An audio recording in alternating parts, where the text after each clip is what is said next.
Hi everyone, good evening. अभी 2 दिन से आपके पास वीडियो नहीं पड़ी थी। उसका एक बहुत सिंपल सा रीज़न था क्योंकि मैं ऑफलाइन क्लासेस में बिजी था। तो आज ये इकोनॉमिक्स का सेकेंड लेक्चर है। सेकेंड लेक्चर में हम लोग ये डिस्कस करने वाले हैं आज कि माइक्रो इकोनॉमिक्स और मैक्रो इकोनॉमिक्स के बीच में बेसिक डिफरेंस क्या है। देखो, एक्चुअली में जब भी हम बात करेंगे माइक्रो इकोनॉमिक्स और मैक्रो इकोनॉमिक्स का जो बेसिकली कंसेप्ट है, ये नॉर्वे के एक इकोनॉमिक्स थे। इनको बेसिकली नोबेल प्राइज भी मिला था। रैगनर फ्रिश नाम के जो बंदे हैं, इन्होंने ही इकोनॉमिक्स को दो सेंस में बेसिकली डिवाइड किया। One is micro and second one is what, macro. तो ये तो एक फैक्ट वाली बात हो गई कि आपको फैक्ट में पता होना चाहिए कि नॉर्वे के रहने वाले रैगर फिश ने ये बेसिकली डिवाइड किया कि इकोनॉमिक्स की दो ब्रांचेज हैं। एक तरफ माइक्रो है, दूसरी तरफ बेसिकली क्या है, मैक्रो है।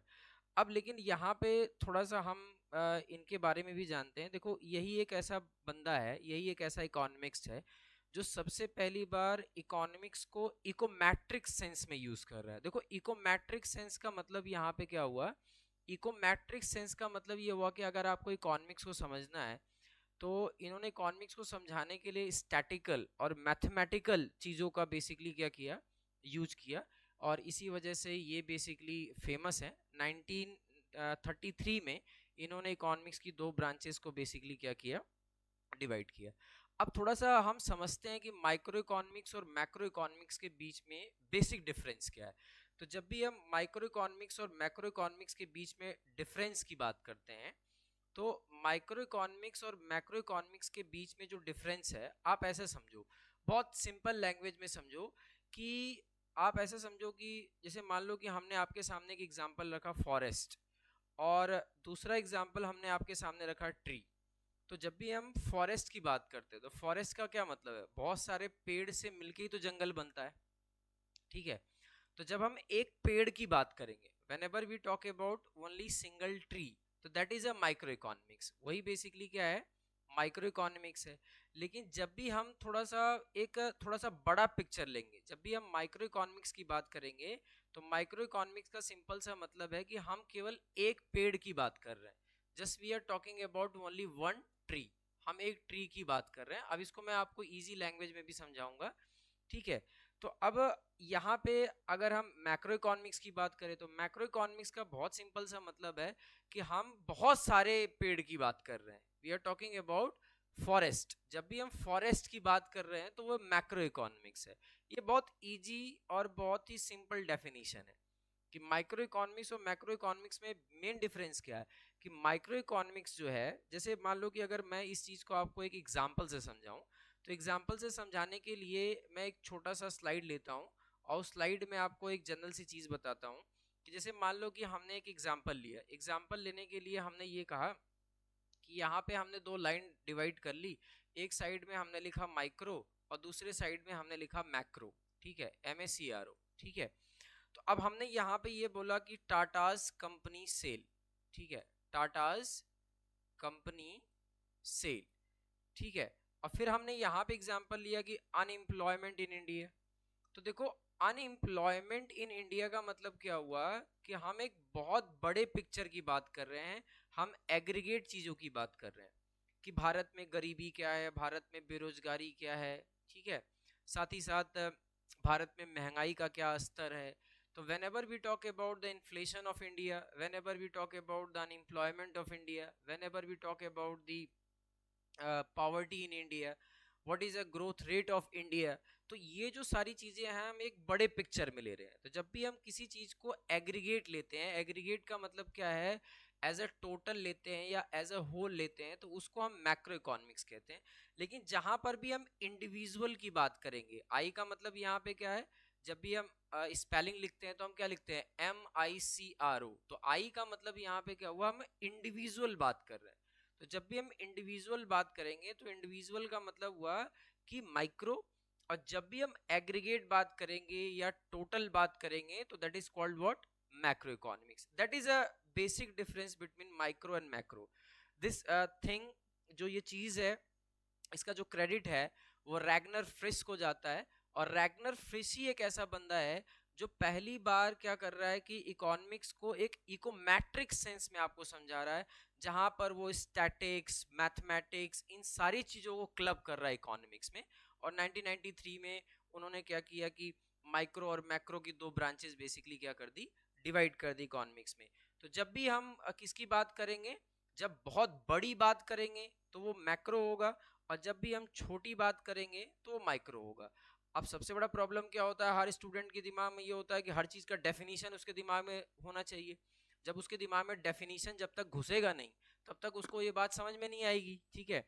तो हम डेफिनेशन के सेंस में चलें, तो मान लो कि हम माइक्रो और मैक्रो इकोनॉमिक्स को डिवाइड करते हैं, तो हमेशा ये बात याद रखना कि जब कभी भी इंडिविजुअल की बात होगी, किसकी बात होगी, इंडिविजुअल की बात होगी, इंडिविजुअल फर्म की बात हो, इंडिविजुअल कंपनी की बात हो, ठीक है, मेरी बात हो, आपकी बात हो, इंडिविजुअल मतलब सिंगल की बात होगी, तो वो माइक्रो इकोनॉमिक्स है। जहां पर हम basically demand, supply, factor pricing, product pricing, economic welfare, production, consumption, ठीक है ना, इन सब चीजों की बात करते हैं, तो उसको हम माइक्रो कहते हैं। जैसे मैंने एक एग्जांपल लिया, टाटास कंपनी सेल इन 2023, या मैंने ये कहा बाटास कंपनी सेल इन 2023, तो ये माइक्रो है। लेकिन जब कभी भी हम टोटल की बात करना स्टार्ट कर देंगे, जब कभी भी हम किसकी बात करना स्टार्ट कर देंगे, टोटल की बात करना स्टार्ट कर देंगे। अब इस टोटल को आप होल भी वर्ड यूज कर सकते हो, इसी टोटल को आप एग्रीगेट वर्ड भी यूज कर सकते हो, ये आपके विश के ऊपर डिपेंड करता है। तो जब भी हम एग्रीगेट स्टडी की बात करते हैं इकोनॉमिक्स में, तो उसी को हम मैक्रो इकोनॉमिक्स कहते हैं। बाकी माइक्रो इकोनॉमिक्स को हम बेसिकली प्राइस थियरी के नाम से जानते हैं, क्योंकि प्राइस क्या है, प्राइस मैटर्स फॉर एवरीवन। जो मूल्य है वो सबके लिए महत्व रखता है और सबके लिए उसका इंपॉर्टेंस है। प्राइस अगर बहुत ज्यादा हो रहा है तो कंज्यूमर परेशान है, प्राइस अगर बहुत कम हो रहा है तो प्रोड्यूसर भी परेशान है। तो प्राइस शुड बी स्टेबल। तो और प्राइस का सारा जो गेम है वो डिमांड और सप्लाई के कंसेप्ट पे बेसिकली क्या करता है, फोकस करता है। तो जब कभी भी हम प्राइस थियरी की बात करेंगे तो प्राइस थियरी ही माइक्रो इकोनॉमिक्स है, और जब कभी भी हम इनकम और एम्प्लॉयमेंट थियरी की बात करेंगे तो उसको हम बेसिकली मैक्रो इकोनॉमिक्स कहते हैं। जनरली ये क्वेश्चन पूछा जाता है कि micro economics is also known as, this is it is known as price theory, और जब भी हम मैक्रो इकोनॉमिक्स की बात करेंगे तो it is known as income and employment theory, इसको हम इनकम एंड एम्प्लॉयमेंट थियरी कहते हैं। तो आपको दो बातें यहाँ पर अपने दिमाग में रखनी है, इंडिविजुअल की बात होगी तो वो माइक्रो है, जब भी एग्रीगेट, होल, टोटल की बात होगी तो वो बेसिकली क्या है, मैक्रो है। ये प्राइस थियरी है और ये इनकम और क्या है, एम्प्लॉयमेंट थियरी है। कंसेप्ट जो है इकोमेट्रिक्स का है। इकोमेट्रिक्स का मतलब क्या हुआ कि जहां पर हम इकोनॉमिक्स को स्टैटिकल और मैथमेटिकल तरीके से समझना चाहते हैं, तो ये कंसेप्ट रैगनर फ्रिश, नॉर्वे के रहने वाले हैं, 1933 में इन्होंने इकोनॉमिक्स की इन दो ब्रांचेस को क्या किया, डिवाइड किया। ये बेसिक सा कंसेप्ट आपको पता होना चाहिए। ये लेक्चर नंबर 2 है इकोनॉमिक्स का। अब जो सबसे इंपॉर्टेंट बात है कि इकोनॉमिक्स और इकोनॉमी के बीच में बेसिक डिफरेंस क्या है, कि what is a basic difference between economics, what is a basic difference between economics and economy. देखो बहुत सिंपल सी बात आप अपने दिमाग में बैठा लो, ठीक है। देखो इकोनॉमिक्स जो है वो अपने आप में एक बहुत कंप्लीट वर्ड है, it is a complete word. लेकिन जब भी हम इकोनॉमी की बात करते हैं ना, इकोनॉमी, इकोनॉमी अपने आप में कंप्लीट वर्ड नहीं है, it is not a complete word, ठीक है, ये अधूरा शब्द है, ठीक है। लेकिन जब भी हम इकोनॉमिक्स की बात करते हैं तो इकोनॉमिक्स अपने आप में एक पूरा शब्द है, इज अ कंप्लीट वर्ड। लेकिन इकोनॉमी की बात करेंगे तो ये अधूरा शब्द है, इट्स इनकम्प्लीट वर्ड, ठीक है। अब इसको समझने के लिए देखो, इकोनॉमिक्स तो सबकी होती है, अगर हम इकोनॉमिक्स की बात करेंगे तो और इकोनॉमी की बात करेंगे तो ये सबकी है। अभी मैं समझाऊंगा आपको कि ये कैसे सबकी है। अब अगर मान लो कि हम दुनिया की सबसे बेस्ट वेबसाइट की बात करें जो बेसिकली रिसर्च पेपर के लिए जानी जाती है, जिसका नाम है जे स्टोर, तो जे स्टोर में एक बात लिखी हुई है कि economics in action is economy. इसी में यहां पे मैंने लिखा है economy is economics in action, मतलब वही वाली बात, एक तरफ थियरी दूसरी तरफ प्रैक्टिस। तो इकोनॉमिक्स जो है वो एक थियरी है, लेकिन जो इकोनॉमी है वो बेसिकली एक प्रैक्टिस है।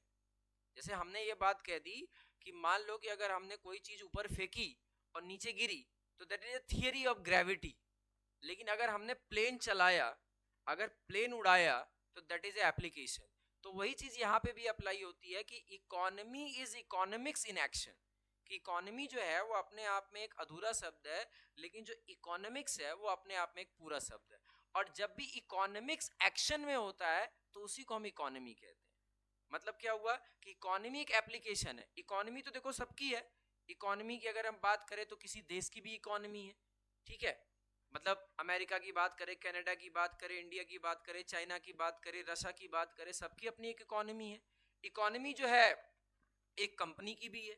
अगर हम कंपनी की बात करें तो उसकी भी अपनी इकोनॉमी है। अगर हम एक फैमिली की बात करें तो उसकी भी अपनी एक इकोनॉमी है। तो इकोनॉमी सबकी होती है। इकोनॉमी फैमिली की भी है, इकोनॉमी कंपनी की भी है, इकोनॉमी कॉर्पोरेशन की भी है, इकोनॉमी एक देश की भी है। लेकिन इकोनॉमी है क्या? इकोनॉमी है कि जब इकोनॉमिक्स जो है एक्शन में होता है तो उसी को हम बेसिकली क्या कहते हैं? इकोनॉमी कहते हैं। अब बात होती है कि हमने क्यों कह दिया कि इकोनॉमी जो है अपने आप में एक अधूरा शब्द है, it is a incomplete word. क्योंकि जब कभी भी हम किसी भी इकोनॉमी के आगे कोई भी वर्ड लगा देते हैं, कि मान लो कि हमने ये कहा इंडियन इकोनॉमी, अब देखो ये कंप्लीट हो गया। हमने कहा यूएस इकोनॉमी, अब ये कंप्लीट हो गया। हमने कहा जापानीज इकोनॉमी, अब ये बेसिकली क्या हो गया? कंप्लीट हो गया। तो इकोनॉमी अपने आप में क्या है? अधूरा शब्द है, इट्स इनकम्प्लीट वर्ड। आप इसके साथ अगर कोई वर्ड लगा देते हो तो ये ऑटोमेटिक क्या हो जाता है? कंप्लीट हो जाता है। अब जो सबसे इंपॉर्टेंट बात है, जो मैंने पहले ही आपको बता दिया, कि देखो जब कभी भी हम ये एक जनरल सा बात करते हैं कि प्रिंसिपल और थियरी, ठीक है, जो भी इकोनॉमिक्स है उसका जो भी थियरी होगा, उसका जो भी प्रिंसिपल होगा, वो हर जगह सेम होगा। अमेरिका के लिए डिमांड का मतलब डिमांड है, चाइना के लिए डिमांड का मतलब डिमांड है, इंडिया के लिए डिमांड का मतलब डिमांड है। सबके लिए डिमांड का मतलब डिमांड ही है। सबके लिए सप्लाई का मतलब सप्लाई ही है। सबके लिए प्रोडक्शन का मतलब प्रोडक्शन ही है। तो हमेशा ये बात अपने दिमाग में बैठा लेना कि theories and principles of economics remain same in all over the world, through out the globe. पूरी दुनिया में जो प्रिंसिपल है इकोनॉमिक्स का वो हर जगह सेम होता है। जो उसकी थियरी है उसका हर जगह जो मतलब आप कहो तो वो हर जगह सेम है। क्योंकि डिमांड तो डिमांड है ना, सप्लाई तो सप्लाई है, प्रोडक्शन तो प्रोडक्शन है, प्राइस तो प्राइस है, वो हर जगह सेम रहेगा। हाँ, बात अलग होता है कि वो एक अलग चीज है कि हाँ डाइवर्सिटी क्यों होती है किसी भी इकोनॉमी के अंदर में? डाइवर्सिटी क्यों है? क्योंकि डाइवर्सिटी इस वजह से है क्योंकि वहां वहां का जो सोशियो इकोनॉमिक जो स्टैंडर्ड है वो अलग है।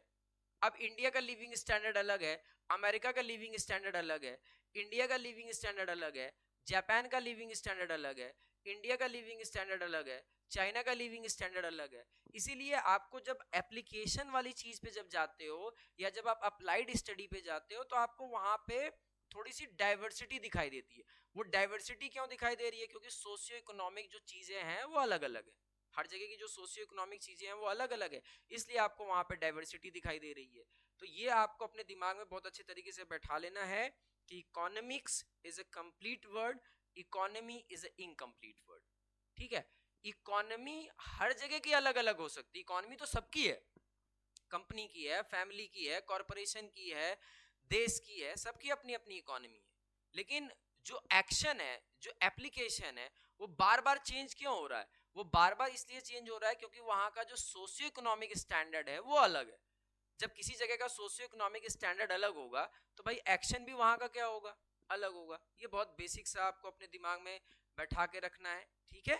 अब अगर हम आगे बढ़ते हैं और आगे बढ़ने के बाद हम थोड़ा सा बात करेंगे कि what do you mean by sectors of economy. देखो बहुत सिंपल सी बात है कि हर कोई, चाहे मैं हूं, चाहे आप हो, चाहे विराट कोहली हो, चाहे वो कोई भी हो, वो किसी न किसी सेक्टर में इन्वॉल्व है। और जो भी जिस सेक्टर में इन्वॉल्व होता है वो हमेशा ये चाहता है कि जिस सेक्टर में मैं हूं वहां से मैं हमेशा मैक्सिमम रिटर्न जनरेट कर सकूं। अगर मैं आज ये कह दूं कि विराट कोहली को ये बात बोल दूं कि बेटा ऐसा है कि तुम कीपिंग करो, ठीक है, यू स्टार्ट कीपिंग, तो वो कभी भी रिजल्ट नहीं दे सकता, वो कभी भी रिटर्न नहीं दे सकता। तो इकोनॉमी के सेक्टर का मतलब यही होता है कि हर एक इकोनॉमी जो है किसी न किसी सेक्टर में इन्वॉल्व है और वो ये चाहती है कि वहां से मैं मैक्सिमम जो है रिटर्न या मैक्सिमम एक तरीके से आउटपुट वहां से क्या कर सकूं, या मैक्सिमम मैं वहां से प्रॉफिट क्या कर सकूं, जनरेट कर सकूं।